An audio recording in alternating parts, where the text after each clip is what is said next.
کہ ہمیں ماہر فن کی ضرورت پڑتی ہے، تو قرآن سمجھنے کے لیے بھی ماہر فن کی ضرورت ہے، قرآن سمجھنے کے لیے بھی ماہر فن کی ضرورت پڑتی ہے۔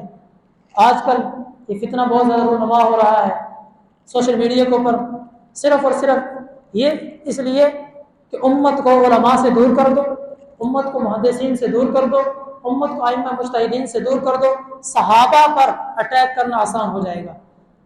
اگر ہم چاہتے ہیں کہ صحابہ محفوظ ہو جائیں، اگر ہم چاہتے ہیں کہ رسول اللہ صلی اللہ علیہ وسلم کی ذات محفوظ رہے، تو پھر امت کو علماء پر روک دو۔ اگر ہم چاہتے ہیں کہ صحابہ محفوظ رہیں، صحابہ کو کوئی اعتراض نہ کرے، صحابہ کی تشریحات پر اعتراض نہ کرے، پھر ہمیں امت کو ائمہ مجتہدین کو پر روکنا ہوگا۔ اگر امت کو علماء سے بدظن کر دیا جائے، مجتہدین سے بدظن کر دیا جائے، علماء اور فقہاء سے دور کر دیا جائے، پھر جس فتنے میں چاہے اس کو لے جاؤ۔ آج یہ فتنہ کھڑا ہوا ہے، ہمیں اس فتنے کا خود بھی تعاقب کرنا ہے، اس فتنے کو خود بھی پہچاننا ہے، اپنی نسل کو بھی اس فتنے سے بچانا ہے، خود بھی اس فتنے سے بچنا ہے، اپنی آنے والے نسلوں کو بچانا ہے، اپنے آنے والے نوجوان نسل کو بچانا ہے۔ سکول کالجوں کے اندر آج کل یہ فتنہ بہت زیادہ پھیل رہا ہے، اس لیے ہمیں علماء کی محفل میں بیٹھنا ہوگا، علماء کے پاس آنا ہوگا، علماء کے پاس بیٹھ کر ان فتنوں کے متعلق ہمیں جانکاری لینی ہوگی۔ اللہ رب العزت سے دعا ہے کہ اللہ پاک ہمیں رسول اللہ صلی اللہ علیہ وسلم کی تعلیمات پر عمل کرنے کی توفیق نصیب فرمائے، راہ نجات کو سمجھ کر دیکھ کر اس پر چلنے کی توفیق نصیب فرمائے۔ وآخر دعوانا ان الحمد للہ رب العالمین۔